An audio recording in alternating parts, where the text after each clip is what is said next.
I'm Aaron from PhoneDog.com. Let's go check out the ZTE Era, which is at the ZTE booth at CTIA in New Orleans.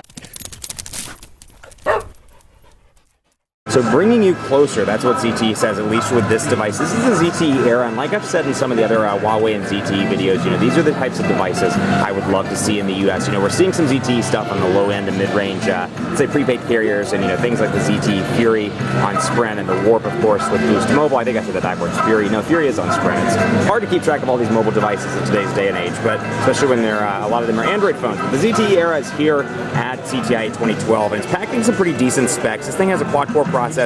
It's packing stock ice cream sandwich, so you'll notice some minor customizations when we come in here.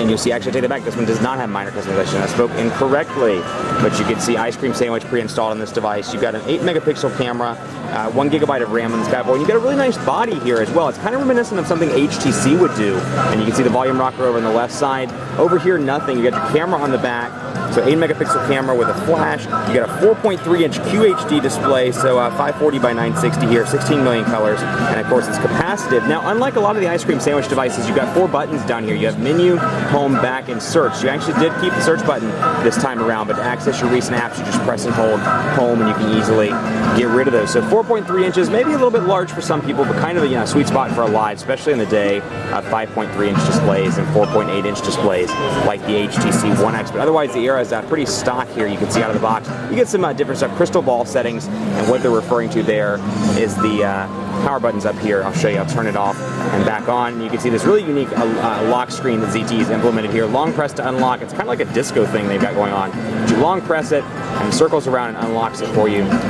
And you're in and ready to go. So 5 home screens, typical ice cream sandwich look and feel here. But again, like I said about some of the other devices I've looked at today on the show floor, this could be a great device for a normal, tier 1 big 4 carrier. Perhaps you could see this on AT&T or T-Mobile at $99.99. Something that's an alternative for people that are migrating up for the first time. It's a great looking device. It's got a nice body, and I hope that we'll see it in the US soon. Much more coverage to come on PhoneDog.com with the ZTE Era and all of ZTE stuff and all the mobile stuff at CTIA 2012 in New Orleans. Keep it locked on the site. Be sure to follow me on Twitter, PhoneDog_Aaron. Let's keep this conversation going. Tell me what you think about these types of devices. PhoneDog_Aaron, and on Facebook at Facebook.com/PhoneDogAV. There's no way I'm going to get that to go, so I'm just going to leave it like that. Much more coverage to come on PhoneDog.com.